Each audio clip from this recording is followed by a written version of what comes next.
Very good morning all of you. आज first में है एंड उससे रिलेटेड जितने भी डेली करंट अफेयर्स बनते हैं हम लोग उन सबको डिस्कस करेंगे। एंड सिर्फ डेली करंट अफेयर्स के क्वेश्चंस ही डिस्कस नहीं करेंगे, हम आपको ट्रिक्स एंड टेक्निक्स भी बताएंगे कि उन क्वेश्चंस को याद कैसे करना है। ठीक है, सो ये दो वीडियोस को मैंने एक साथ कंबाइन करा है। पहला तो कि हम लोगों को पढ़ना कैसे होता है, कोई भी सब्जेक्ट होता है, कोई भी फैक्ट्स रिलेटेड चीज़ होती है, क्योंकि देखो कॉन्सेप्ट तो हम एक बार समझ लेते हैं, फिर हमको वो याद नहीं करना पड़ता, मगर जो फैक्ट्स होते हैं वो हमको याद ही करने पड़ते हैं। हम कितनी भी स्टोरी उसके पीछे पढ़ ले, कितने भी उसके बारे में जान ले, मगर जो एक चीज़ है वो हमको याद ही करनी पड़ती है। तो हम लोग इस वीडियो के माध्यम से ये देखेंगे कि हम लोग चीज़ों को याद कैसे करें। छोटी छोटी ट्रिक्स होती हैं, ठीक है, जिससे कि हम लोग जो एग्जाम में अगर बहुत ही क्लोज ऑप्शन होते हैं तो पर्टिकुलर राइट ऑप्शंस को कैसे चूज़ करें। ठीक है, सो दो चीज़ों को कंबाइन करके ये वीडियो बनाई है मैंने। एंड इसमें download the free current affairs PDF from our Telegram group, जो लिंक है वो डिस्क्रिप्शन बॉक्स में है। सो चलिए फिर इसी मैसेज के साथ आज की पढ़ाई शुरू करते हैं।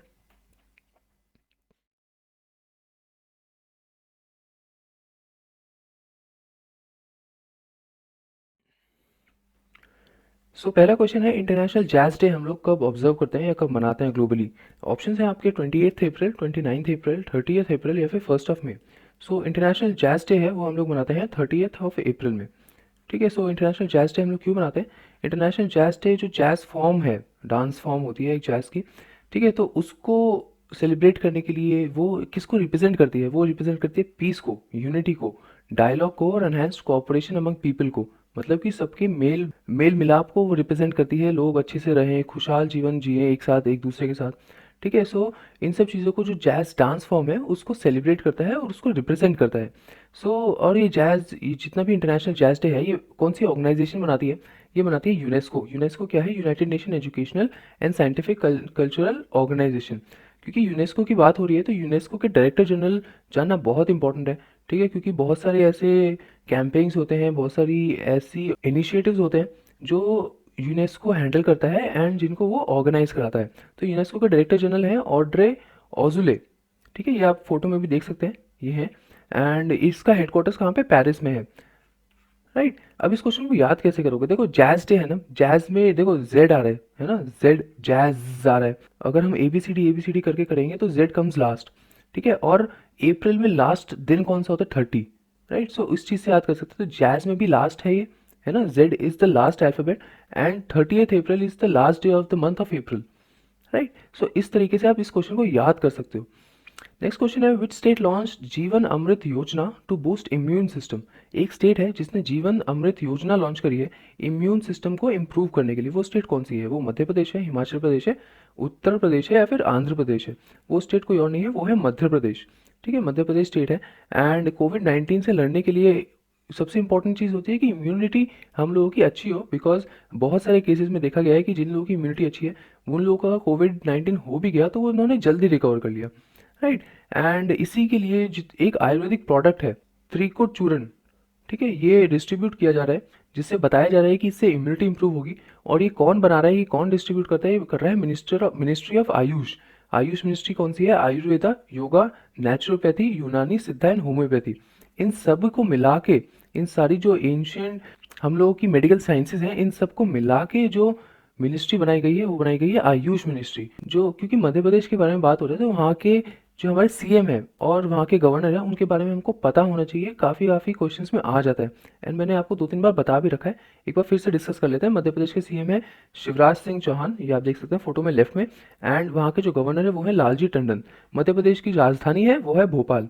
राइट, अब इस क्वेश्चन को याद कैसे करोगे। देखो, जीवन अमृत योजना, अब आप सबको पता है कि आप लोगों ने रामायण देखी है, रामायण में रावण है, रावण पता है आपको, है ना, रावण ने अमृत पी रखा था, तभी श्री राम उसको नहीं मार पा रहे थे। मगर उसका जो अमृत था वो उसकी नाभि में था। राइट, नाभि में अमृत था, तो जैसे ही श्री राम ने उसकी नाभि पे तीर मारा तो वो मर गया। राइट, अब नाभि क्या होता है, nabhi is the middle most part of the whole body, वो हमारे शरीर का केंद्र होता है। राइट, इस चीज से याद कर सकते हैं क्योंकि अमृत नाभि में था और वो केंद्र होता है बॉडी का। तो भारत का केंद्र कौन सा स्टेट है, भारत का केंद्र है मध्य प्रदेश। राइट, इस चीज से याद कर सकते हैं कि जीवन अमृत योजना जो है वो कौन सी स्टेट ने इंप्लीमेंट करी है, वो करी है मध्य प्रदेश ने। ये इन दोनों इन्फॉर्मेशन को हम लोग कनेक्ट करके ये क्वेश्चन याद कर सकते हैं। नेक्स्ट क्वेश्चन है, Moody's cut India's GDP growth to. Moody's एक बहुत बड़ी ऑर्गेनाइजेशन है, फाइनेंशियल ऑर्गेनाइजेशन, तो उसने पहली जीडीपी ग्रोथ दी थी इंडिया की 2.5%। अब उसने 2.5% से गिरा के एक पर्टिकुलर परसेंटेज दी है कि अब इस परसेंटेज से ग्रो करेगी बिकॉज ऑफ ऑब्वियस रीजंस कोविड-19 एंड लॉकडाउन। सो वो परसेंटेज कितना है, वो परसेंटेज है 0.2%। 2020 कैलेंडर ईयर के लिए ये प्रोजेक्शन दी गई है एंड बिकॉज ऑफ लॉकडाउन जैसे मैंने बताया ये प्रोजेक्शन गिरी है, ठीक है। और उसने एक और प्रोजेक्शन दिया है कि चाइना, इंडिया एंड इंडोनेशिया, यही ऐसे 3 कंट्रीज हैं जिनकी जो ग्रोथ रेट है भले ही कम हो जाए मगर फिर भी पॉजिटिव में रहेगी, राइट। बाकी जितनी भी कंट्रीज हैं उनकी जो ग्रोथ रेट है वो नेगेटिव में रहेगी, मतलब they won't be any economic growth. अब क्योंकि मूडीज के बारे में बात करें तो मूडीज का हेडक्वार्टर्स जान लेते हैं। मूडीज का हेडक्वार्टर्स है न्यूयॉर्क, यूनाइटेड स्टेट्स में, और उनके जो प्रेसिडेंट है वो है मिस्टर रेमंड, राइट। ये आप देख सकते हैं आपकी स्क्रीन पे, रेमंड है। अब इस क्वेश्चन को याद कैसे करोगे, देखो इस क्वेश्चन में सबसे पहले अगर ये क्वेश्चन आएगा ना तो उसमें डेफिनेटली मेंशन होगा कि पुरानी परसेंटेज कितनी है। जैसे मैंने आपको मेंशन कराया कि 2.5 से कितनी नई हो गई, राइट। सो पहले 2.5 थी, अब ऐसा करो कि ये जो डेसिमल है ना वो 2.5 की बजाय ना यहाँ पे लगा दो, तो 0.25 हो जाएगा। इसके अराउंड परसेंटेज उसने हमारा प्रोजेक्ट करा है, राइट। तो 0.25 और 0.2 बहुत ही क्लोज है, ठीक है। इतने क्लोज ऑप्शंस नहीं आएंगे, ठीक है। अगर आएगा तो 0.5, 1.5, 1% ऐसे आएगा, ठीक है। इतने क्लोज नहीं आएंगे कि 0.2 और 0.25 परसेंटेज पूछ लेगा वो आपसे। मगर आपको याद करने के लिए ये जो परसेंटेज है ना 2.5 परसेंटेज को आप एक प्लेस लेफ्ट शिफ्ट कर दीजिए तो ये आपको आंसर मिल जाएगा, राइट। नेक्स्ट क्वेश्चन है India's appoint new ambassadors to Qatar and Bahrain, name them.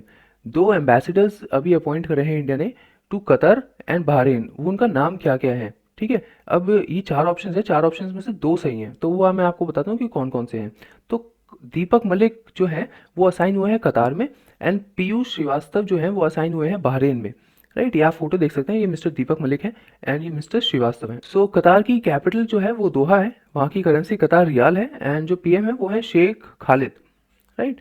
And जो किंग है बहरीन के वो है हामिद बिन अल खलीफा, है ना, और वहाँ की कैपिटल है मनामा एंड वहाँ की करेंसी है बहरीन दिनार। अब इस क्वेश्चन को याद कैसे करोगे, देखो कतार है, कतार हमको पता है कि एक ऑयल प्रोड्यूसिंग नेशन है, ठीक है। वहाँ पे एक तेल के कुएं हैं, ठीक है। हम बोलते हैं ना तेल के कुएं हैं या ऑयल वेल्स हैं, भी कुएं होते हैं ना यार, वो बहुत डीप होते हैं, वो बहुत गहरे होते हैं, ठीक है। सो और दीपक मलिक है ना, इनके तो नाम में ही डीप है, राइट। सो इस तरीके से याद कर सकते हैं कि कतार में जो है वो दीपक मलिक, दीपक मित्तल है, ठीक है। दीपक मित्तल अपॉइंट हुए हैं एज एन एम्बेसडर। अब बहरीन है, बहरीन में आया आपका रेन, रेन मतलब बारिश होती है, मतलब पानी से रिलेटेड कुछ है, राइट। अब पीयूष, पीयूष अगर हम देखेंगे कि ये पीयू लिखा है मतलब कि पानी पीना लिखा, पीना से रिलेटेड है कुछ, है ना। अगर हम देखें मिलता जुलता है कुछ, पीयू पीना पानी समथिंग मिलता जुलता है। देखो इन सब तरीकों से ना मैंने याद करे क्वेश्चंस, हमेशा हर क्वेश्चन का परफेक्ट कोई ट्रिक नहीं बन सकता, मगर हम लोग कोशिश करते हैं कि थोड़ा सा मिलता जुलता बन सके, राइट। एंड ऐसा नहीं है कि मैं इनको बना के बैठा होता हूँ सारे क्वेश्चंस को। देखो ये करंट अफेयर्स के क्वेश्चंस होते हैं, रोज नए आते हैं, है ना। तो मैं भी रोज नए ही सोचता हूँ, राइट। बहुत सारे क्वेश्चंस के मिल जाते हैं, बहुत सारे क्वेश्चंस के नहीं मिलते हैं, बहुत सारे क्वेश्चंस के पार्शियल मिलते हैं, राइट। सो मैं ये उम्मीद करता हूँ मैं आपको ये टेक्निक सिखा रहा हूँ जिससे कि आप खुद भी कर सकें। सो मेरा एम सिर्फ इतना है कि इन क्वेश्चंस के थ्रू आपका करंट अफेयर्स भी कवर करना एंड आपको स्ट्रैटेजी भी सिखाना कि आप फैक्ट्स को कैसे याद करो, ओके। सो ये 2 आंसर्स हैं Deepak Mittal and Piyush Srivastava, Qatar and Bahrain के। अब इन who is appointed as the next ambassador of India to UN, ठीक है। ये बहुत ही इंपॉर्टेंट क्वेश्चन है, मतलब कि अगर आज की करंट अफेयर्स का कोई सबसे इंपॉर्टेंट क्वेश्चन है तो वो ये है, ठीक है। किसी ना किसी एग्जाम में पक्का आएगा, लिख के ले लो मेरे से, ठीक है। मैं स्टैम्प पेपर पे लिख के दे सकता हूँ क्योंकि बहुत इंपॉर्टेंट क्वेश्चन है ये वाला, ठीक है। Ambassador of India to UN पहले कौन थे, पहले थे सईद अकरबुद्दीन, ठीक है। अब वो कौन है, अब टीएस त्रिमूर्ति हैं, रघुराम राजन है या फिर कैलाश सत्यार्थी है, वो है टीएस तिरुमूर्ति, ठीक है। टीएस तिरुमूर्ति हैं, पहले थे ये ओल्ड, राइट। ये नए वाले हैं टीएस तिरुमूर्ति और ये सईद अकरबुद्दीन है, right. Permanent representative of India to UN, अब क्योंकि यूएन के बारे में बात हो रही है तो अंतोनियो गुतरे वहाँ के सेक्रेटरी जनरल है, ठीक है, यूएन के सेक्रेटरी जनरल। तो ये बहुत इंपॉर्टेंट क्वेश्चन है, इसको तो ना अगर आपको याद करना है कैसे भी करना है, इसको ना 10 बार लिख लो, टीएस तिरुमूर्ति, टीएस तिरुमूर्ति 10 बार लिख लोगे याद हो जाएगा। इस क्वेश्चन को याद कर लेना, बिना इस क्वेश्चन को याद करे कहीं मत जाना, कोई भी एग्जाम देने मत जाना, ठीक है। एक कोविड-19 डैशबोर्ड डेवलप करा है किसी आईआईटी ने, उस प्रकृति नाम का, तो वो कौन सी आईआईटी ने डेवलप करा है, वो कानपुर ने डेवलप करा है, खड़गपुर, गुवाहाटी या फिर दिल्ली, वो करा है आईआईटी दिल्ली ने डेवलप, ठीक है। ये डैशबोर्ड है, तो इसमें क्या होगा ना, इसमें एक आर नॉट नंबर डिफाइन होगा। आर नॉट नंबर क्या रेफर करेगा, वो बताएगा कि कितने नंबर ऑफ पीपल को डिजीज स्प्रेड हुआ है एक सिंगल पर्सन से, मतलब कि ये एक लाइक फॉर एग्जांपल अगर 0 से 100 तक हम लोग एक इंडेक्स बनाएंगे, it is sort of an index, ठीक है, इंडेक्स रिप्रेजेंट करेगा कि एक बंदे से कितने लोगों को जो कोरोना वायरस है वो स्प्रेड हुआ है, जिससे कि हमको पता चलेगा कि कम्युनिटी स्प्रेड की स्टेज में तो नहीं है स्टेज, और कि मतलब कितना ज़्यादा एक बंदा इम्पैक्ट कर सकता है अपने आसपास के लोगों को एक पर्टिकुलर स्टेट में। तो उसके हिसाब से फिर उस स्टेट में लॉकडाउन बढ़ाया जाएगा, रखा जाएगा, जो भी मेजर्स है वो लिए जाएंगे। ठीक है, सो ये आर नॉट नंबर जो है वो रिप्रेजेंट करेगा ये प्रकृति डैशबोर्ड में, और ये आईआईटी दिल्ली रिप्रेजेंट कर रहा है। प्रकृति की फुल फॉर्म क्या है? Prediction, assessment, corona infection and transmission. ठीक है, आप इस क्वेश्चन को याद कैसे कर सकते हो? इस क्वेश्चन को इसकी फुल फॉर्म याद करो कि प्रिडिक्शन है, प्रिडिक्शन, प्रिडिक्शन हो गया, पीआर हो गया। ठीक है, असेसमेंट हो गया, कोरोना सीआर हो गया, infections transmissions India. When is Ayushman Bharat दिवस सेलिब्रेटेड? ये इंपॉर्टेंट क्वेश्चन है, ठीक है, क्योंकि अभी अभी रिसेंटली ही हुआ है, एंड ये क्योंकि गवर्नमेंट की बहुत बड़ी स्कीम है तो इसलिए कभी ना कभी क्वेश्चंस में फंस जाएगी। एंड इसके बारे में, क्योंकि हेल्थ से रिलेटेड स्कीम है आयुष्मान भारत, एंड हमारी कंट्री में हेल्थ से रिलेटेड बहुत सारी चीज़ें हो रही हैं। ये देखो कि करंट अफेयर्स में इंपॉर्टेंट क्या है। करंट अफेयर्स में आजकल चल रहा है हेल्थ। हेल्थ बहुत ही इंपॉर्टेंट टॉपिक था, इंपॉर्टेंट टॉपिक है, तो उससे रिलेटेड कुछ भी आएगा ना, so that would be important. वो 28 अप्रैल है, 29, 30 या फिर फर्स्ट में, वो है 30 अप्रैल। ठीक है, आयुष्मान भारत। और 30 अप्रैल को और क्या क्या होता है? वो होता है इंटरनेशनल जैज डे। ठीक है, आज ही डिस्कस करा हमने। सो ये क्या प्रमोट करता है? जो आयुष्मान भारत दिवस है वो हम लोगों को क्या बताता है, वो हम लोग क्यों सेलिब्रेट करते हैं? वो हम लोग सेलिब्रेट करते हैं कि मेडिकल फैसिलिटीज़ जितनी भी है ना हमारे देश में, उनको प्रमोट करने के लिए। ठीक है, जितने भी रिमोट एरियाज़ है, रूरल एरियाज़ हैं, जितने भी हमारी कंट्रीज़ में वो एरियाज़ है जो सोशो इकोनॉमिकली बैकवर्ड्स हैं थोड़े, उन सबको प्रमोट करने के लिए ये आयुष्मान भारत दिवस सेलिब्रेट कर रहे हैं। और आयुष्मान भारत दिवस को एक और नाम से जाना जाता है, वो है प्रधानमंत्री जन आरोग्य योजना, पीएमजे। ठीक है, इससे भी जाना जाता है। अब जो मिनिस्टर ऑफ आयुष हैं, मिनिस्टर ऑफ आयुष कौन है? श्रीपद यस्सो नाइक। ठीक है, इन्होंने और क्या क्या करा है? इन्होंने करा है मध्य प्रदेश में जो जीवन अमृत योजना है। ठीक है, जीवन अमृत योजना के तहत वो चूरन बांट रहे हैं सबको, जिससे कि इम्यूनिटी इंप्रूव हो जाए। सो मिनिस्टर ऑफ आयुष इंपॉर्टेंट है, ये आप इनको याद रखना है, श्रीपद यस्सो नाइक। नेक्स्ट क्वेश्चन है, who is banned from ICC from all cricket for 2 years? अब रिसेंटली मैंने एक प्लेयर के बैन के बारे में आपको बताया था, और मैंने आपको बोला था कि वो इंपॉर्टेंट नहीं है। वो इंपॉर्टेंट इसलिए नहीं था क्योंकि उसको पाकिस्तान क्रिकेट बोर्ड ने बैन करा था, मगर आईसीसी जो है वो एक वर्ल्ड लेवल की बॉडी है, तो अगर ये किसको बैन करी है तो ये क्वेश्चन इंपॉर्टेंट में आता है। ठीक है, इंटरनेशनल न्यूज़ में आता है। सो ऑप्शन है आपके उमर अकमल, दीपक अग्रवाल, श्रीसंत या फिर शशांक मनोहर। राइट, सो जो उमर अकमल थे वो उनको बैन करा है पीसीबी ने, पाकिस्तान क्रिकेट बोर्ड ने, और जो दीपक अग्रवाल हैं उनको बैन करा है आईसीसी ने। राइट, सो दीपक अग्रवाल को बैन करा है। ये कोई प्लेयर नहीं है, ये एक टीम ओनर है। ठीक है, सिंधी फ्रेंचाइज के, जो कि 2018 T10 क्रिकेट लीग में हुई थी, उसके एक टीम के मालिक हैं, वन ऑफ द को ओनर्स। एंड गलत एक्टिविटीज़ में पकड़े गए थे, प्लस इन्होंने जितनी भी इनकी इन्वेस्टिगेशन थी उसमें सपोर्ट नहीं करा था, एविडेंस को मिटाया था। ठीक है, इसीलिए इनको बैन करा गया है आईसीसी के द्वारा 2 साल के लिए। एंड अब आईसीसी के बारे में बात हो रही है, तो उनके जो चीफ हैं, उनके जो प्रेसिडेंट है या फिर चेयरमैन है, वो कौन है? वो है शशांक मनोहर। ठीक है, ये आप फोटो में देख सकते हैं, वो शशांक मनोहर है। एंड इनका हेडक्वार्टर्स कहाँ है? वो है दुबई, यूएई में। ठीक है, अब आईसीसी के बारे में बात हो रही है, तो ICC men's T20 world cup important tournament होने वाला है इस साल। वो कहाँ होगा? वो होगा ऑस्ट्रेलिया में। ठीक है, अगर सब कुछ सही रहा, अगर कोविड-19 मतलब कंटेन हो गया सही टाइम पे, सो ये होगा ऑस्ट्रेलिया में। राइट, ऑस्ट्रेलिया में अभी अभी कौन सी एक्सरसाइज है एयरफोर्स की जो उन्होंने कैंसिल करी है? वो करी है pitch black exercise. Right, pitch black exercise उन्होंने अभी अभी कैंसिल करी है, जिसके लिए इंडिया भी पार्टिसिपेट करता। वो इंपॉर्टेंट एक्सरसाइजेज है, ट्रेनिंग एक्सरसाइज, वो आप याद रखिएगा। मैं एक ट्रेनिंग एक्सरसाइज पे वीडियो भी बनाऊंगा। ठीक है, उससे आपको सारी एक्सरसाइज एक साथ कंपाइल करके दे दूंगा। Who is appointed as the interim MD and CEO of PNB housing? PNB housing जो कॉर्पोरेशन है उसके इंटरिम एमडी और सीईओ कौन बने हैं? ठीक है, 8 महीने के लिए बने हैं।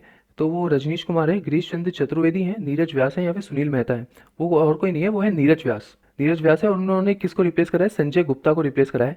एंड क्योंकि हम लोग नीरज व्यास के बारे में जान रहे हैं एंड बैंक्स वगैरह की कॉर्पोरेशन के बारे में जान रहे हैं, ठीक है, रजनीश कुमार ये बहुत इंपॉर्टेंट है, एसबीआई के he is the chairman.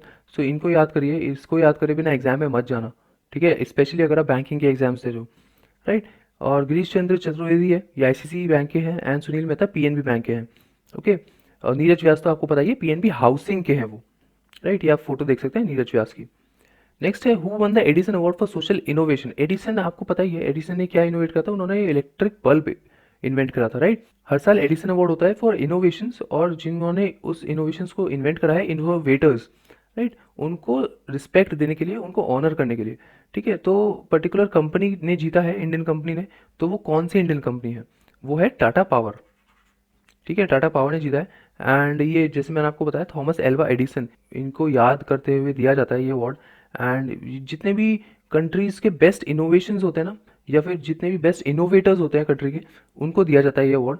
And क्योंकि टाटा के बारे में बात हो रही है, तो टाटा पावर की जो सीईओ हैं, ठीक है, वो है प्रवीर सिन्हा, ठीक है, ये आप देख सकते हैं, प्रवीर और पावर, प्रवीर और पावर, देखो थोड़े से ना मिलता जुलता है इनका नाम, तो आप इसे याद कर सकते हो, पावर, पावर, टाटा पावर से कौन सीईओ हो सकता है? प्रवीर सिन्हा हो सकते हैं, ठीक है। और इनका हेडक्वार्टर्स का है मुंबई, महाराष्ट्र में। सो इतने ही क्वेश्चंस इंपॉर्टेंट है आज के लिए, एंड कुछ एक्स्ट्रा इन्फॉर्मेशन है जो फैक्ट बेस्ड है, जो एज अ क्वेश्चन इंपॉर्टेंट नहीं है, एग्जाम पॉइंट ऑफ व्यू से इंपॉर्टेंट नहीं है, मगर फिर भी आ सकती हैं, तो इसलिए आप उनको एक बार देख लीजिए, राइट। जैसे कि सेंटर ने सैंक्शन करे हैं 33,000 करोड़ के करीब मनरेगा स्कीम के लिए। 3,25,000 पीपल, लोग यूज़ कर रहे हैं अभी तक जन औषधि सुगम mobile app. International guide dog day हम लोग सेलिब्रेट करते हैं 29 अप्रैल को। एंड नॉर्थ पोल, जैसे आपने अभी पीछे इन्फॉर्मेशन भी सुनी होगी कि ओजोन होल जो हुआ था because of pollution and because of environmental degradation, वो अभी क्लोज हुआ है रिसेंटली, एंड नॉर्थ पोल के ऊपर, बिकॉज पूरी पूरी दुनिया लगभग अभी लॉकडाउन में है। ये सब इन्फॉर्मेशन हुई हैं। सो इन ये ऑब्वियसली बात है, ये एग्जाम में नहीं आएंगी, मगर क्योंकि हुई हैं तो आपको पता होना चाहिए, राइट। सो इसलिए मैंने डिस्कस करा है। सो आज के लिए इतना ही है, एंड आई होप कि आपको पसंद आया हो हमारा पढ़ाने का तरीका, ट्रिक्स एंड टेक्निक्स, आपको कैसे पढ़ना है, कैसे फैक्ट्स याद करना है, ठीक है। सो पसंद आया हो तो लाइक करना, सब्सक्राइब करना, नहीं पसंद आया तो डिसलाइक करना, मगर करना जरूर, because your feedback is like a medicine to us, ठीक है, it's like food to us, right, and we will improve upon it, and we should improve upon it, and we have to improve upon it. Okay, so that is all for today, and we'll meet tomorrow. Thank you very much.